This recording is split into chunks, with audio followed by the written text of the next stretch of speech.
तो बच्चों आज हम लोग पढ़ेंगे मूविंग चार्ज एंड मैग्नेटिज्म, ठीक है। चैप्टर नंबर 4 है 12th का। तो क्या होता है कि अभी तक हम लोग पढ़ रहे थे इलेक्ट्रोस्टैटिक, चार्ज एट रेस्ट, फिर चार्ज जब चला मोशन में तो हमने करंट पढ़ा।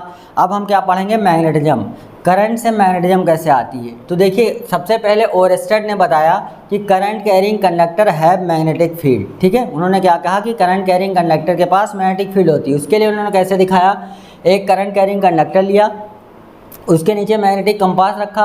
उन्होंने देखा जब करंट उससे फ्लो हुई तो क्या हुआ, जो मैग्नेटिक कंपास है उसमें डिफ्लेक्शन हुआ, ठीक।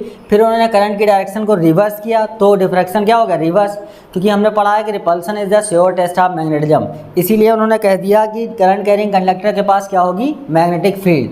अब जैसे देखिए अगर south to north over the magnetic compass, स्नो का मतलब क्या है, साउथ से नॉर्थ की तरफ ओवर द मैग्नेटिक कंपास रखें और करंट फ्लो कराएं तो क्या हो जाएगा, डिफ्लेक्शन टूवर्ड्स वेस्ट होगा, वेस्ट की तरफ डिफ्लेक्ट हो जाएगा। अगर हम करंट की डायरेक्शन उल्टा करें तो डिफ्लेक्शन किधर हो जाएगा, ईस्ट की तरफ। तो इससे उन्होंने कह दिया कि करंट कैरिंग कंडक्टर है मैग्नेटिक फील्ड, ठीक है। तो क्या हुआ, he observe that there is deflection in magnetic compass when placed near current carrying conductor।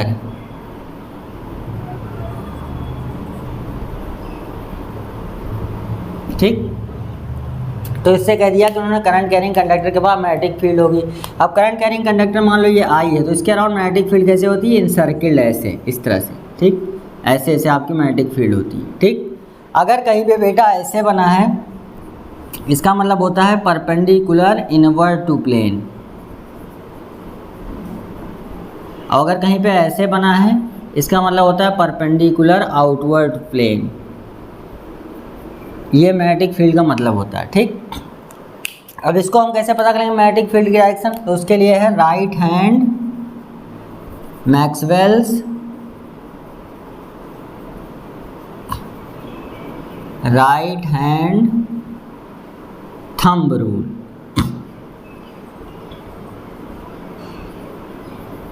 क्या करना है हमको, अपने राइट हैंड में कंडक्टर को होल्ड करना है और थंब को उधर रखना है जिधर करंट जा रही है। तो जिधर फिंगर इनसर्किल्ड होगी उधर हो जाएगी मैग्नेटिक फील्ड। जैसे इसमें देखिए करंट ऊपर जा रही थी ऐसे, ठीक, इसको हमने अपने राइट हैंड में होल्ड किया तो इस पॉइंट पे मैग्नेटिक फील्ड कहाँ है, अंदर की तरफ, मतलब यहाँ पे क्या हो गई, अंदर की तरफ, और यहाँ पे क्या हो गई, बाहर की तरफ। दो जगह पे हमने मैग्नेटिक फील्ड निकाल ली। तो Maxwell's right hand thumb rule है आपका क्या, कि आपको करंट कैरिंग कंडक्टर को राइट हैंड में होल्ड करना है।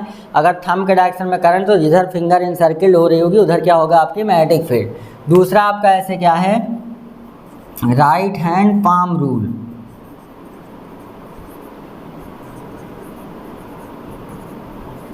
इसमें क्या करना है आपको,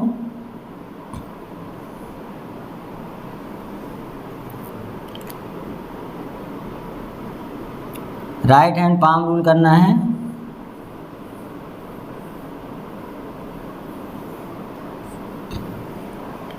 इसको रखना है करंट की तरफ, आई की तरफ। तो जिधर आपका पाम होगा, ये पाम अगर राइट हैंड है तो उस पॉइंट पे ले जाइए जहाँ पे मैग्नेटिक फील्ड निकालना है। ये थंब को हमने इधर रख दिया और फिंगर को उधर ले जाना है जिधर हमें मैग्नेटिक फील्ड निकालना। मान लो इधर निकाला तो पाम जिधर जाएगा उधर मैग्नेटिक फील्ड, पाम किधर जा रहा है, अंदर, तो यहाँ मैग्नेटिक फील्ड अंदर। अब मान लो यहाँ पे निकालना है तो फिंगर लाने के लिए हमको हाथ क्या करना पड़ेगा, उल्टा करना पड़ेगा। ये इधर है तो पाम यहाँ पे लाएंगे तो क्या हो जाएगा, बाहर की तरफ, ठीक है।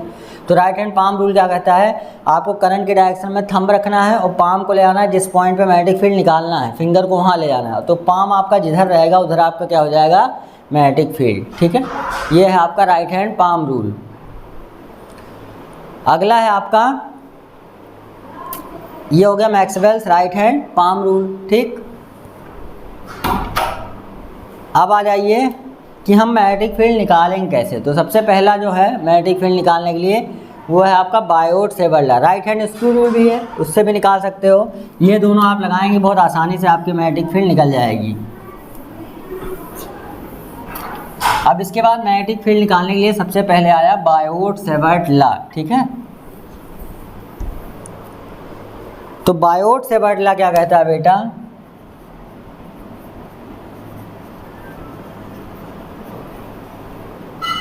जैसे आपने उसमें पढ़ा था इलेक्ट्रिक फील्ड में कूलॉम्स लॉ, वैसे ही आ गया बायोट सेवर्ट लॉ। कोई करंट कैरिंग कंडक्टर है, मान लो ये करंट कैरिंग कंडक्टर, इस पे स्मॉल एलिमेंट ले लिया जाएगा डीएल, ठीक है। डीएल क्या है, करंट एलिमेंट है कोई, ये आई करंट है। मान लो इस पॉइंट पे मैग्नेटिक फील्ड निकालना है, जाहिर सी बात है यहाँ पे मैग्नेटिक फील्ड अंदर की तरफ होगी, ठीक है। वहाँ पे निकालना है, यहाँ पे मैग्नेटिक फील्ड कोई आपकी क्या हो जाएगी, डीबी। इस पॉइंट पे मैग्नेटिक फील्ड क्या होगी, डीबी। ये कितना एंगल मान लो थीटा है, ये हो गया आर। तो बायोट सेवर्ट लॉ क्या कहता है, magnetic field at any point due to current carrying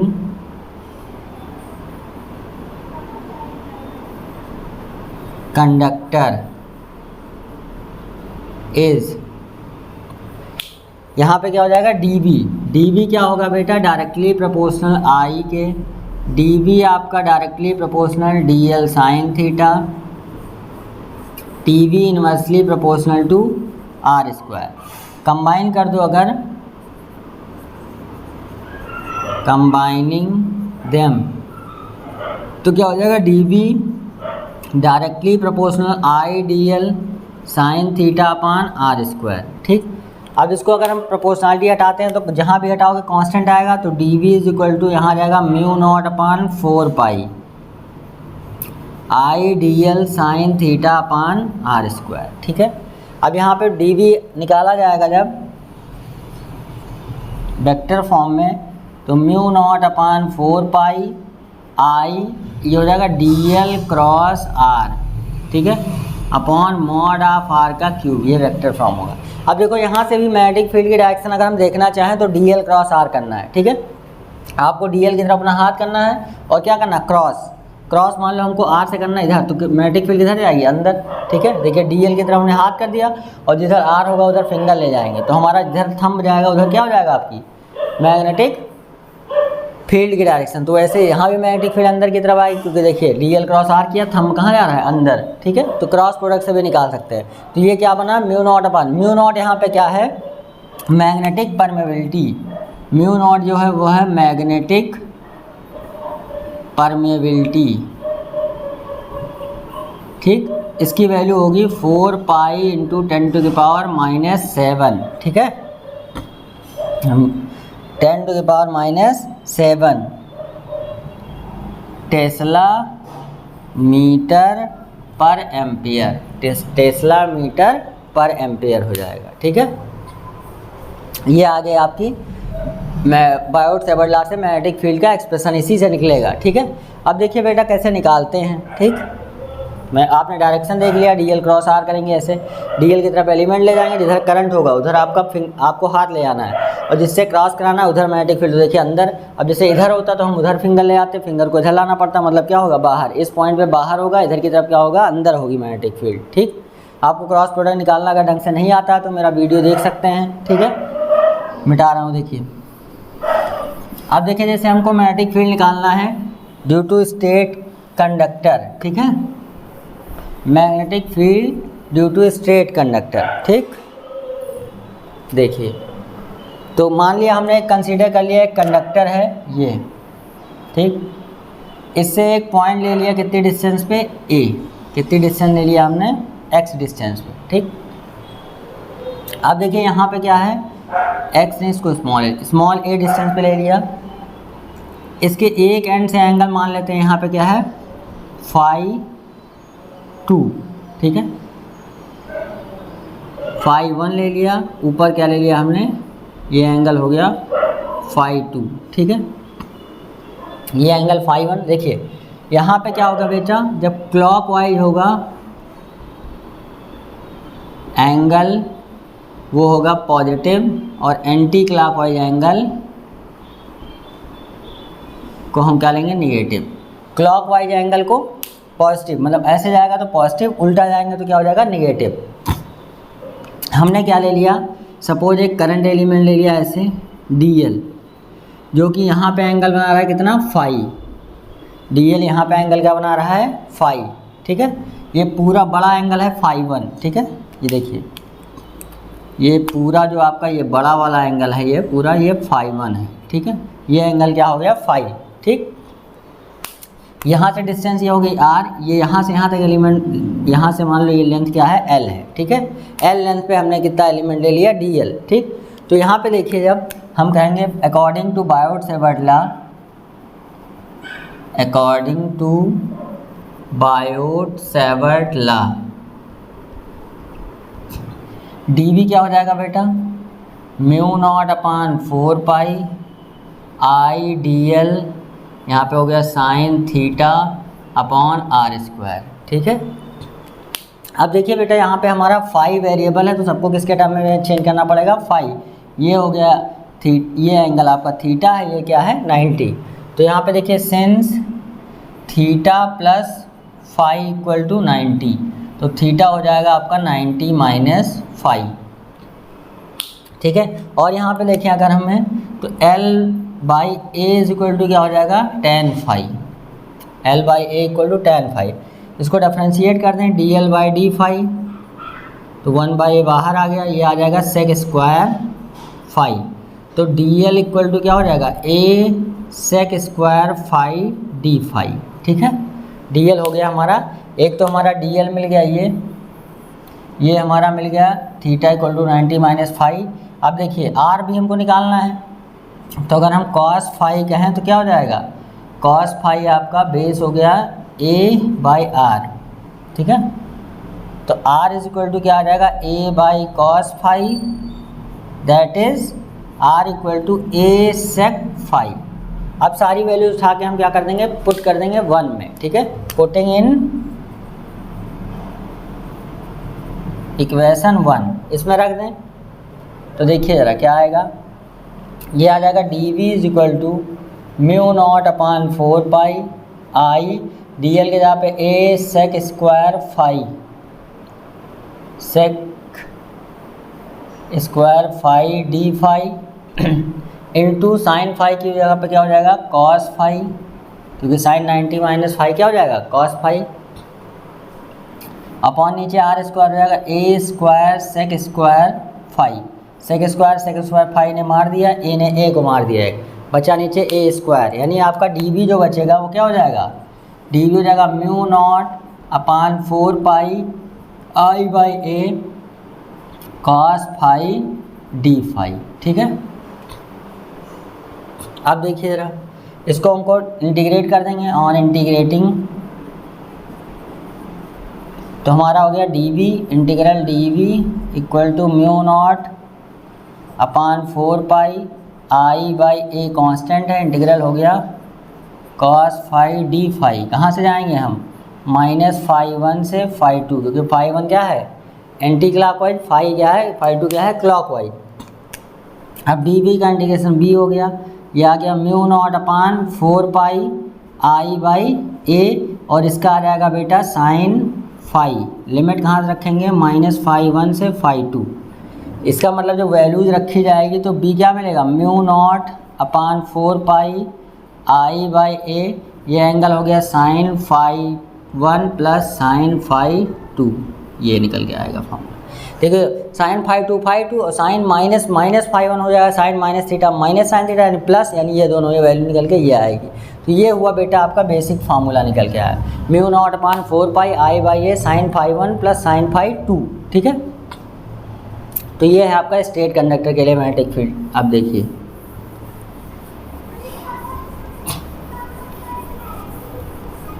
अब इसमें हमारा डिफरेंट केसेस बनेंगे। पहला केस ये है कि जब आपका जो है फाइनाइट लेंथ का है, ठीक है, फाइनाइट लेंथ का वायर है और परपेंडिकुलर बाइसेक्टर पे निकाल ले हो, ठीक है। ये फाइनाइट लेंथ है और परपेंडिकुलर बाइसेक्टर, मतलब ऊपर भी आपका लेंथ आपकी l है, नीचे भी l है, ये perpendicular bisector 2l total length थी। यहाँ पे आप मैग्नेटिक फील्ड निकाल रहे हैं, तो यहाँ क्या हो जाएगा बेटा फाई इक्वल टू φ1, ये भी 45 हो जाएगा और ये भी आपका क्या हो जाएगा 45 डिग्री। φ1 और φ2 दोनों क्या हो गया 45। तो हमारा फार्मूला निकल के क्या आया है b is equal to μ0/4 pi i/a, अंदर हो गया साइन φ1 प्लस साइन φ2, ठीक। दोनों वैल्यूज हम क्या रख देंगे 45 45, तो कितना आ जाएगा mu naught upon 4 pi I by A, ये हो जाएगा 1/√2 प्लस 1/√2, ये हो जाएगा परपेंडिकुलर बाइसेक्टर पे ऑफ फाइनाइट लेंथ, ठीक। दूसरा है सेमी इनफाइनाइट।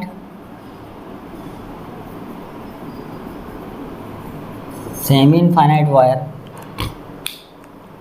अगर सेमी इनफाइनाइट वायर के लिए कहें बेटा तो देखिए ज़रा, जो सेमी इनफाइनाइट वायर होगा वो इस तरह से होगा। मान लीजिए यहाँ पे कोई पॉइंट पी पे निकालना है, ये इधर इनफाइनाइट लेंथ है, तो देखिए इसके लिए एंगल क्या हो जाएगा आपका,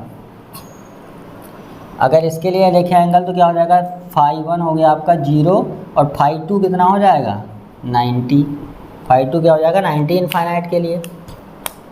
इस पॉइंट पे मैग्नेटिक फील्ड करंट ऐसे जा रही है, तो वहाँ पे क्या हो जाएगा B = mu naught upon 4 pi I by A, ये हो गया साइन 0 प्लस साइन 90, साइन 91, यानी B कितना आएगा mu naught upon 4 pi I by A sine 91। तो ये आ जाएगा इसके लिए सेमी इनफाइनाइट वायर के लिए, ठीक। ऐसे अगर हम देखें इनफाइनाइट लेंथ के का वायर हो, ठीक है, मैग्नेटिक फील्ड, तीसरा केस है magnetic field due to infinite length, तो बेटा क्या आ जाएगा, ये हो गया इनफाइनाइट। जब इनफाइनाइट हो जाएगा वायर तो यहाँ पे φ1 = φ2 = 90 हो जाएगा दोनों, क्योंकि देखिए ऐसे फाई बढ़ता बढ़ता बढ़ता ऐसे खुल जाएगा, तो मतलब कितना हो गया 90, तो साइन 90 रख देंगे तो क्या आ जाएगा B = mu naught upon 4 pi I by A, अंदर हो गया sine 90 plus sine 90, that is mu naught upon 4 pi I by A, और ये हो जाएगा 2, यानी 2i बाई ए, कितना हो जाएगा 2i बाई ए, ठीक। तो ये आपके तीन बहुत बेसिक और इम्पॉर्टेंट हैं, ठीक है। चौथा केस है इसके एक्सिस पे कहीं पे, ठीक है, एक्सियल पॉइंट पे। अगर मैग्नेटिक फील्ड स्टेट कंडक्टर के लिए हम कहें एक्सियल पॉइंट, ठीक है, अगर मान लिया कोई वायर है ऐसे, करंट आई कैरी कर रहा है, इसके कहीं पॉइंट यहाँ कोई पी हो, ठीक, तो एक्सियल पॉइंट पे क्या हो जाएगा बेटा, दोनों क्या φ1 = φ2 = 0, तो B कितना आ जाएगा 0। इस पॉइंट पे मैग्नेटिक फील्ड क्या आ जाएगी 0, ठीक है, P पे। एक्सियल पॉइंट पे क्या हो जाएगा 0, ठीक, समझ गए होंगे। अगला देखिए magnetic field due to ring, ठीक है, magnetic field due to current carrying ring. ये देखिए रिंग है बेटा, ठीक है, अगर इस पर मैं DL एलिमेंट ले लूँ, ये DL, तो इसके सेंटर पे मैग्नेटिक फील्ड निकालना है। मान लो यहाँ पे ये R डिस्टेंस कांस्टेंट है, तो dV बाई बायोट-सेवर्ट लॉ आप क्या लगा दें dV, तो dV = क्या हो जाएगा म्यू नॉट अपान 4 पाई आई DL, R यहाँ साइन कितना हो जाएगा 90 डिग्री, DL साइन 90 अपान R², यही तो लगेगा। R यहाँ पे कांस्टेंट है।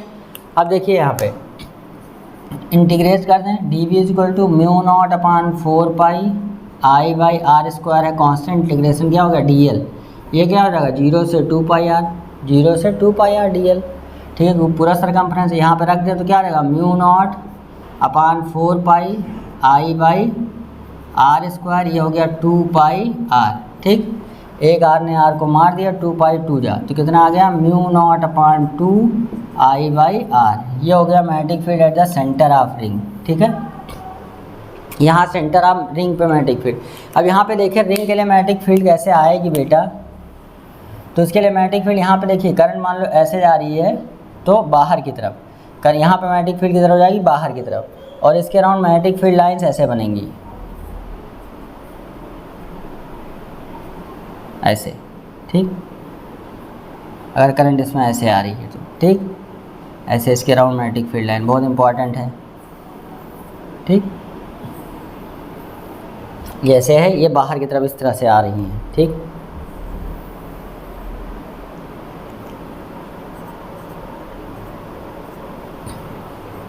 और फाइनली यहाँ पे अंदर की तरफ मैग्नेटिक फील्ड ऐसे आ जाएगी, ठीक है, बाहर की तरफ ऐसे यहाँ बाहर निकलती हुई, तो ऐसे मैग्नेटिक फील्ड आती जाएगी इसके अंदर ऐसे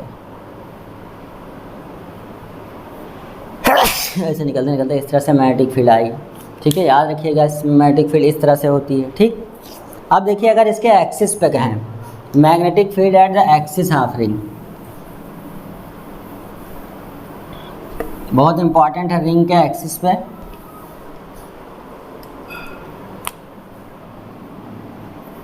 मैग्नेटिक फील्ड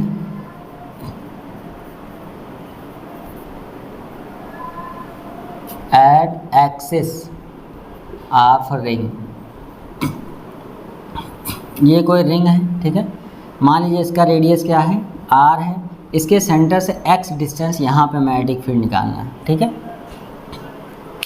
तो बेटा इसके लिए देखिए हम dl एक एलिमेंट इधर ले लेंगे, इस पर एक dl यहाँ ले लेंगे, ठीक है, दोनों डायमेट्रिकली अपोजिट। तो इसके लिए मैग्नेटिक फील्ड ऐसे आएगी, इसके लिए मैग्नेटिक फील्ड यहाँ पे इस तरह से आएगी। ये अगर यहाँ पे एंगल ये फाई है तो ये ऐसे बनाएंगे 90 डिग्री, तो ये एंगल क्या हो जाएगा फाई, ऐसे ये वाला एंगल भी क्या हो जाएगा फाई, तो ये डी बी डैश हो गया, ये हो गया डी बी, इधर की तरफ आ जाएगा डी बी कॉस फाई, इधर आ जाएगा D B dash cos phi, इधर आ गया डी बी साइन फाई और D B dash sine phi.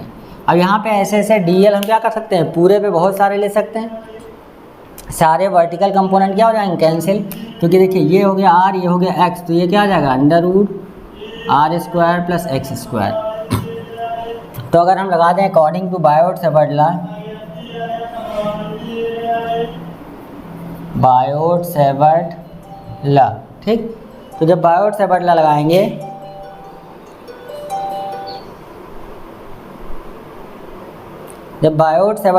बेटा, तो क्या होगा देखिए D B is equal to जो निकल के आएगा आपका वो क्या आएगा, mu naught upon 4 pi I D L sine 90 upon R square की जगह R square plus X square, ठीक है, ये आएगा। अब देखिए यहाँ पे क्या है, नेट मैग्नेटिक फील्ड हो जाएगा B is equal to summation D V sine phi, क्योंकि ऐसे ऐसे डी वी हर एक एलिमेंट आएगा, डी बी डैश बराबर ऐसे डी एल सारे कॉस वाले टर्म क्या हो जाएंगे कैंसिल, साइन वाला बचेगा। अब रख दें यहाँ पे बेटा, तो समेसन में mu naught upon 4 pi I by R square plus X square into sine phi, तो बाहर आ गया, समेसन क्या बचेगा डी एल, ठीक है। अब साइन फाई क्या है यहाँ पे, साइन फाई देखिए यहाँ ये हो गया परपेंडिकुलर या हाइपोटेन्यूस, तो रख देंगे तो mu naught upon 4 pi I into ये हो जाएगा R square plus X square, यहाँ हो गया R upon under root R square plus X square into D L का integration 2 pi R, D L का क्या हो जाएगा 2 पाई आर। अब ये निकल के बेटा क्या आएगा, b is equal to mu naught upon 4 pi I by R square plus X square की पावर 3/2 इंटू आर, ये आर और आर मिलके क्या हो गया आर स्क्वायर इंटू 2 पाई 1 जा या 2 जा कैंसिल हो गया, ठीक है। तो बेसिकली जो b का फॉर्मूला निकल के आया वो क्या आया, म्यू नॉट अपॉन 2, अगर यहाँ पे n टर्न होते तो इसको कह सकते हैं N I into R square upon R square plus X square की पावर 3/2, क्या हो जाएगा mu naught upon 2 I into R square upon R square plus X square by 3/2। ये बहुत इंपॉर्टेंट फार्मूला है, ठीक। अगर बेटा अभी हम कहते हैं सेंटर पे, तो सेंटर पे x की वैल्यू क्या हो जाएगी 0, अब ये आर क्यूब आर स्क्वायर क्या बचेगा mu naught N I by R, वही सेम आ जाएगा, ठीक है। अब यहाँ पे मैग्नेटिक फील्ड की डायरेक्शन किधर होगी, इधर की तरफ, ठीक है, क्योंकि इसमें करंट ऐसे जा रही है, ठीक। करंट अगर ऐसे आ रही है तो पीछे से आई तो यहाँ पर मैग्नेटिक फील्ड की डायरेक्शन किधर हो जाएगी, उधर की तरफ, ठीक। अब देखिए आर्क के लिए अगर कहें, ये तो हमारा मैग्नेटिक फील्ड इसके लिए हो गया। अब हम आ जाएँ आर्क पे, magnetic field due to circular arc, इसको याद कर लीजिएगा, बहुत इंपॉर्टेंट है फार्मूला, ठीक है। अब देखिए बेटा यहाँ पे हम क्या कहें, सर्कुलर आर्क, मान लो ऐसे ये कोई है, इसका आधा पार्ट गायब कर दूँ मैं, ऐसे कहूँ इतनी आर्क के लिए, मान लो इसके लिए इसमें करंट आई जा रही है और मैग्नेटिक फील्ड निकालना है, ये आर्क है, यहाँ पे मैग्नेटिक फील्ड निकालना है, इसमें करंट आई जा रही है, ठीक। इस आर्क के लिए मैग्नेटिक फील्ड निकालना है। तो देखिए यहाँ पे बेटा हम क्या ले लें, डीएल एलिमेंट ले लें।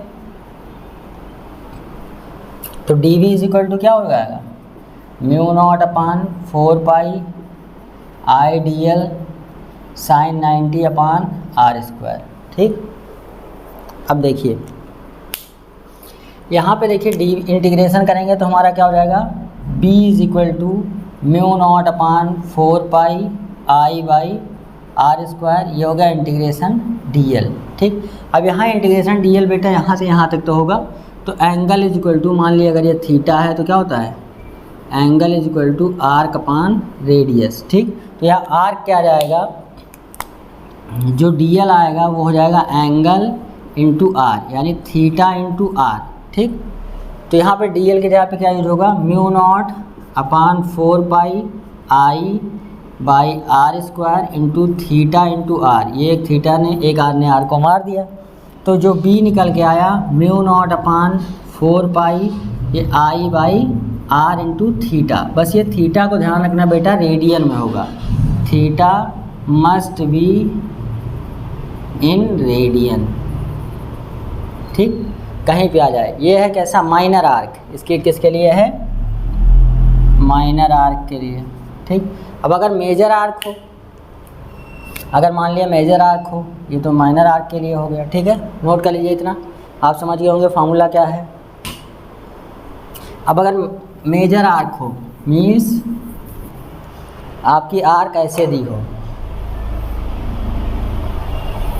ये और ये एंगल थीटा दिया हो, इसके लिए मैग्नेटिक फील्ड निकाल रहा हूँ, तो वहाँ पे बेटा क्या हो जाएगा, b is equal to mu naught upon 4 pi I by R, यहाँ पे कर देंगे 2 पाई माइनस थीटा, क्या कर देंगे 2 पाई माइनस थीटा। अगर थीटा ऐसे है और माइनर आर्क के लिए हमको मैग्नेटिक फील्ड निकालना है तो इस तरह से आ जाएगा, ठीक है। बहुत इंपॉर्टेंट है, इसको कर लीजिएगा। अब आपको 90 का निकालना हो, चाहे 240 का निकालना हो, चाहे 360 का निकालना हो, मैग्नेटिक फील्ड इससे निकल के आपकी आ जाएगी। जैसे क्वेश्चन आता है आपका, एक क्वेश्चन देख लेते हैं, कह देगा आपको कि ऐसे आपका आर्क है, आई करंट जा रही है,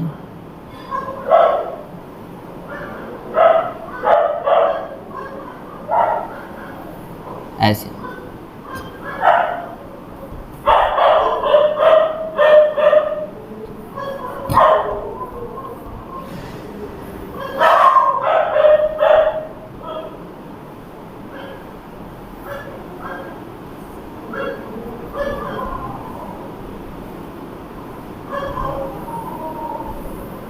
इसमें करंट आई गई, इस यहाँ पे मैग्नेटिक फील्ड निकालना है, ठीक है। देखिए magnetic field due to given figure. अब देख बेटा, ये दो जो कंडक्टर हैं, ये दो जो कंडक्टर हैं इनके तो एक्सियल पॉइंट पे हो गया, तो इसके लिए मैग्नेटिक फील्ड यहाँ पे क्या हो जाएगी, 0, और इसके लिए मैग्नेटिक फील्ड क्या होगी, 0। और ये मान लो कितना है आपका 60 डिग्री है, ये कितना है 60 डिग्री है, और यहाँ पे मैग्नेटिक फील्ड निकालना है, तो कैसे निकलेगा, फार्मूला हमने पढ़ा, b इज इक्वल टू, पहले कितने पार्ट आर्क के लिए देखेंगे, b is equal to mu naught upon 4 pi I by R into theta, theta यहाँ पे 60 है तो पाई में रखेंगे तो हो जाएगा पाई बाई 180 होता है, ठीक है। 60 डिग्री को लिखा जाएगा पाई बाई 6, क्या लिखा जाएगा पाई बाई 3, कितना लिखा जाएगा पाई बाई 3, तो यहाँ पे थीटा की जगह पे क्या हो गया पाई बाई 3, एक पाई ने पाई को मार दिया, ठीक है। तो पाई बाई 3 रखेंगे तो b कितना निकल के आ गया, म्यू नॉट अपॉन 4, 4 3 जा 12 I by R, mu naught by 12 I by R, इसके लिए मैग्नेटिक फील्ड यहाँ पे निकल के आ गया, ठीक है। ये मैग्नेटिक फील्ड निकल के इसके लिए यहाँ पे आ जाएगी। ठीक, अब दूसरा देखिए, दूसरा सवाल, ठीक है, और इन दोनों के लिए वहाँ पे क्या हो जाएगा 0। दूसरा क्वेश्चन कुछ ऐसे है, देखिए यहाँ पे ऐसे आई करंट आई, फिर यहाँ से आई बाहर निकली, ठीक, और यहाँ पे ये मान लो बन रहा है 90 डिग्री। यहाँ पे मैग्नेटिक फील्ड निकालना है। अब देखो बेटा, इस केस में क्या होगा, इसके लिए यहाँ पे मैग्नेटिक फील्ड 0, इसके लिए मैग्नेटिक फील्ड 0। अब यहाँ जो करंट आई जाएगी इधर की तरफ, यहाँ पे करंट I2 जाएगी, यहाँ I1 जाएगा, ठीक है, यहाँ I1 जाएगा, यहाँ I2 जाएगा। अब इधर का रेजिस्टेंस क्या हो जाएगा, बड़ा लेंथ है ज़्यादा, ये छोटा लेंथ है कम, तो इधर करंट ज़्यादा जाएगी, इधर करंट कम। कुल मिला के यहाँ पे नेट मैग्नेटिक फील्ड बेटा कितनी आएगी, B = 0। यहाँ पे B क्या आएगा 0। अगर ऐसे क्लोज पूरा है, कभी भी क्लोज है इसके अबाउट 0, पहला हो गया। ऐसे दूसरा सवाल कहीं आपसे पूछ लिया जाता है, ऐसे यहाँ पे आई करंट आई और आई निकल गई, ठीक, डायमीटर के अबाउट, ठीक, ऐसे ऐसे यहाँ मान लो कुछ करंट जाएगी, ठीक है, यहाँ आई छोटा आई गया, छोटा I2 गया, छोटा I1 गया, और इसके लिए मैग्नेटिक फील्ड पूछे तो भी सेंटर पे क्या आएगी 0, ध्यान रखिएगा, ठीक है। तो इस तरह से आप निकाल सकते हैं, क्वेश्चन इस तरह का आपको मिलेगा एग्जाम में, ठीक। आप मैग्नेटिक फील्ड कर लीजिएगा।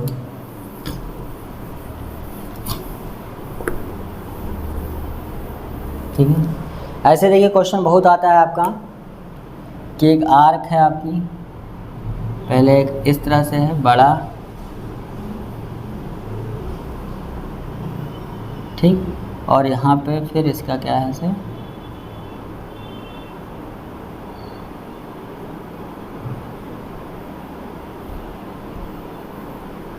एक आर्क ऐसी है, ठीक,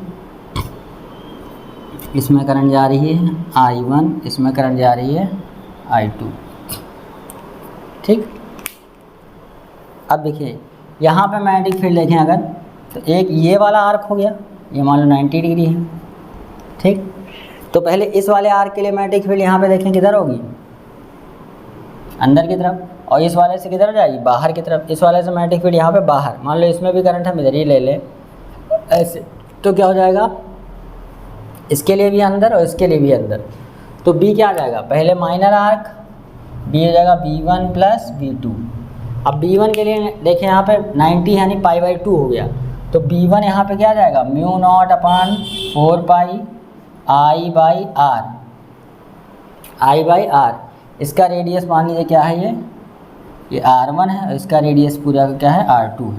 तो ये हो गया R1 इंटू थीटा क्या हो गया π/2, पाई कट गया, यानी क्या होगा μ0/8 I1/R, ये हो गया B1, ठीक है, ये B1 के लिए आ गया, ठीक। ऐसे हम देखें B2 के लिए क्या होगा μ0/4π I/R2, और ये हो जाएगा 2π - π/2, ठीक, यानी ये कितना आ जाएगा μ0/4π I/R2, और यहाँ पे ये क्या निकल के आ जाएगा इंटू 3π/2, यानी पाई ने पाई को मार दिया, तो 3/8 μ0 I2/R2, ये हो गया B2। अब दोनों के मैग्नेटिक फील्ड की डायरेक्शन सेम डायरेक्शन में हम ऐड कर लेंगे, तो इस तरह का क्वेश्चन भी हो जाएगा। B1 B2 को लिख देंगे, यहाँ वैल्यू आ गई, ठीक है। ऐसे ही बेटा कुछ और क्वेश्चंस हैं रिंग से रिलेटेड जो आप एग्ज़ाम में पूछे जा सकते हैं, ठीक है। जैसे देखिए 2 रिंग्स परपेंडिकुलर है, ठीक है, और मैग्नेटिक फील्ड बताना है। एक रिंग आपकी ऐसे है, ऐसे, और एक रिंग ऐसे है,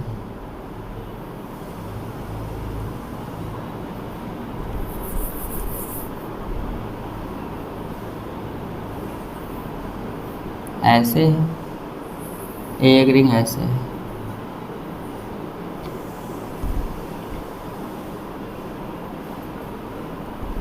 ये रिंग है और एक रिंग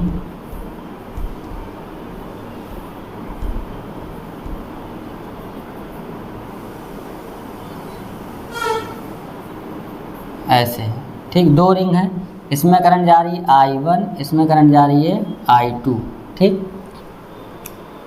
अब अगर इस रिंग के लिए देखें, ये वाली I2 के लिए देखें तो यहाँ पर मैग्नेटिक फील्ड किधर होगी, इधर की तरफ, ठीक है। सेंटर पर मैग्नेटिक फील्ड अगर करंट आप ध्यान दीजिए अगर ऐसे आ रही है तो थंब किधर है, इधर, और इसमें देखिए करंट ऐसे जा रही है तो इसमें किधर हो जाएगा, ऊपर। इसके लिए मैग्नेटिक फील्ड किधर हो गया, ऊपर। तो ये हो गया आपकी अंदर वाली रिंग, ये हो गया B1, इधर क्या हो गया B2। अब दोनों 90 डिग्री पे है तो रिजल्टेंट इधर आ जाएगा। तो इस तरह से जब रिंग आएगी तो B इफेक्टिव जो होगा अंडर रूट क्या हो जाएगा, B1 square plus B2 square. आप निकाल चुके हैं मैग्नेटिक फील्ड B इस रिंग पे क्या होती है, ठीक है, आसानी से आ जाएगा। तो पहला क्वेश्चन ऐसे है, ठीक। B सेंटर पे क्या होता है, μ0/2 I/R, ठीक है। I/R फार्मूला दोनों के लिए B1 B2 निकाल लेंगे। दूसरा बेटा ऐसे क्वेश्चन आ सकता है, ऐसे ऐसे इसमें करंट ऐसे आ रही है, ये पॉइंट है, और एक ऐसे आपको दे दिया गया, ठीक। इसमें करंट ऐसे जा रही है, इसमें करंट ऐसे। अब बेटा मैग्नेटिक फील्ड निकालना हो जिस पॉइंट पे, उस पॉइंट पे रख दीजिए। इसमें करंट ऐसे है, मतलब यहाँ पर मैग्नेटिक फील्ड किधर होगी, बाहर। इसके लिए मैग्नेटिक फील्ड इस पॉइंट पे किधर होगी, इधर की तरफ, ये हो गया B1। अब इसके लिए देखिए इसमें जा रही है ऐसे, तो यहाँ पे क्या हो गई, इधर की तरफ हो जाएगा B2, ठीक। अब यहाँ रिजल्टेंट इन दोनों के लिए मान लो R डिस्टेंस, इसका भी रेडियस R मान लो, इसका भी रेडियस R मान लो। इसमें करंट आई है, इसमें भी करंट आई है, दोनों के लिए मैग्नेटिक फील्ड निकाल कर रिजल्टेंट निकल जाएगा बेटा, नहीं निकल जाएगा, B1 B2 दोनों बराबर आ जाएगा। तो इस तरह क्वेश्चन भी आ सकता है। यहाँ भी B इफेक्टिव क्या हो जाएगा, under root B1 square plus B2 square, ठीक है। इस तरह क्वेश्चन हो गया। तीसरा आपका क्वेश्चन जो बनेगा, मान लीजिए एक रिंग ऐसे है, इसमें करंट ऐसे जा रही है, दूसरी रिंग ऐसे है, इसमें करंट ऐसे जा रही है, दोनों में सेम डायरेक्शन, ठीक। इसका रेडियस क्या है R1, इसका रेडियस क्या है R2। अब यहाँ पे देखिए बाहर वाले के लिए मैग्नेटिक फील्ड बाहर, अंदर वाले के लिए मैग्नेटिक फील्ड बाहर, ठीक है। इससे भी देख लो चाहे तो बाहर ही आएगी। तो यहाँ नेट B जो होगा वो क्या हो जाएगा, B1 प्लस B2 डायरेक्ट, ठीक। ऐसे आपका चौथा टाइप का सवाल, इसमें ऐसे रिंग है, इसमें करंट ऐसे जा रही है I1, इसमें करंट कैसे जा रही है, इधर I2। अब देख बेटा बाहर वाले के लिए मैग्नेटिक फील्ड किधर होगी, अंदर, तो आपका यहाँ पे हो जाएगा B = B1 माइनस B2, और फार्मूला आपको पता है सेंटर पर। तो इतने ही टाइप के रिंग पे क्वेश्चन बनेंगे जो आपके एग्जाम में आएंगे, ठीक है। तो आज हम लोगों ने किया बायोट से बदला। नेक्स्ट लेक्चर में हम लोग पढ़ेंगे मैग्नेटिक फोर्स और एम्पियर सर्किट लॉ और उसके एप्लीकेशन, ठीक है। तो थैंक यू, और आप मेरे चैनल को सब्सक्राइब करें। धन्यवाद।